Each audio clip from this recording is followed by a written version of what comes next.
అందరికీ నమస్తే. అందరు ఎట్లున్నారు? మంచిగా ఉన్నారా? ఇయాల మళ్ళొక్క ముచ్చటతో మేము ముందుకు వచ్చినోళ్ళ గదేం ముచ్చట అనుకుంటున్నారా? చెప్తా వినుర్రి.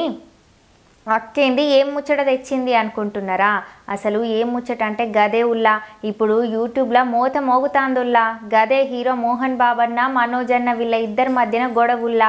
యూట్యూబ్ ఓపెన్ చేస్తే చాలు గిదే ముచ్చట అత్తాందుల్లా. అసలుగా గొడవేంది, ఆ గొడవ ఎట్లొచ్చింది, అసలు ఎందుకు ఇంత గొడవ జరుగుతుంది అనేది మాట్లాడుకుందాం. హీరోలు అంటే వాళ్ళకు ఎన్నో కోట్ల ఆస్తులు ఉంటాయి. గట్లాంటిది ఈ ఆస్తుల కోసం గొడవ అంటున్నారు. మోహన్ బాబు గారి మనవళ్ళు మనవరాళ్ళు వాళ్ళ స్కూల్ ఫీజుల మ్యాటర్లని ఏదో చిన్న గొడవ పోయి ఇంత పెద్ద గొడవకు దారి తీసిందని అంటారు. ఇక వీళ్ళిద్దరు అయ్య కొడుకుల ముచ్చట్ల మోహన్ బాబు అన్న బౌన్సర్లు గట్లనే మనోజ్ అన్న బౌన్సర్లు పొట్టుగా కొట్టుకున్నారటుల్లా. ఇక కథం ఈ చిన్న గొడవ కాస్త పెద్ద గొడవలాగా మారిందటుల్లా. ఇక ఈ గొడవల మోహన్ బాబు గారికి గట్లనే మనోజ్ అన్నకి చాలా దెబ్బలు దాకినాయటుల్లా.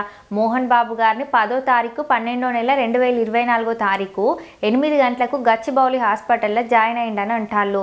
పరిస్థితి కొంచెం భయంగానే ఉన్నదటుల్లా. ఇక మనోజ్ అన్న కాలికి చాలా పెద్ద గాయమే అయిందట. మరి ఈ ఆస్తుల కోసం గింత పెద్ద గొడవ అంటే చిత్రమే ఉల్లా. ఏదున్నా మన ఇంట్లో కూర్చొని ఏదో ఒకటి మాట్లాడుకోవాలి, కానీ ఇట్లా బయట పడితే అది పెద్దగానే అవుతుంది గొడవ.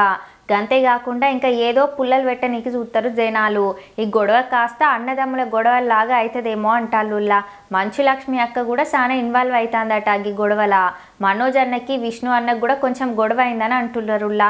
మనోజ్ అన్నని విష్ణు అన్న ఇంట్లో నుండి వెళ్ళిపోమ్మన్నాడని మనోజ్ అన్న చెప్తాండోల్లా. ఈ గొడవలకు కారణం మంచు లక్ష్మి అక్కనే అని అంటున్నారుల్లా. చిన్న గొడవలు అనుకుంటే ఇంత పెద్ద గొడవగా మారిందటుల్లా. అంత పెద్ద పేరున్న హీరోలే గిట్ల గొడవలు పెట్టుకొని గిట్ల మీడియా ముందుకు వస్తున్నారని అంటాళ్ళు.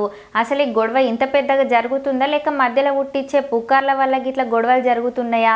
మా నాన్న మంచోడు అని మనోజ్ అన్న, నా కొడుకు మంచోడు అని మోహన్ బాబు గారు అంటున్నారటుల్లా. అసలు ఈ గొడవ ఏడుదాకా పోతుంది? మళ్ళీ అన్ని సర్దుకపోయి అందరు కలుస్తారా? అందరు ఒకటే ఇంట్లో ఉంటారా? లేకపోతే ఇంకా ఈ గొడవ పెద్దగా ఏడుదాకా పోతుందో చూడాలి. మీకు కనుక వీడియో నచ్చినట్లయితే శ్రీజక్క ఛానల్ని సబ్స్క్రైబ్ చేసి గంట సింబల్ నొక్కుల్లి. ఇగుంటా మళ్ళీ.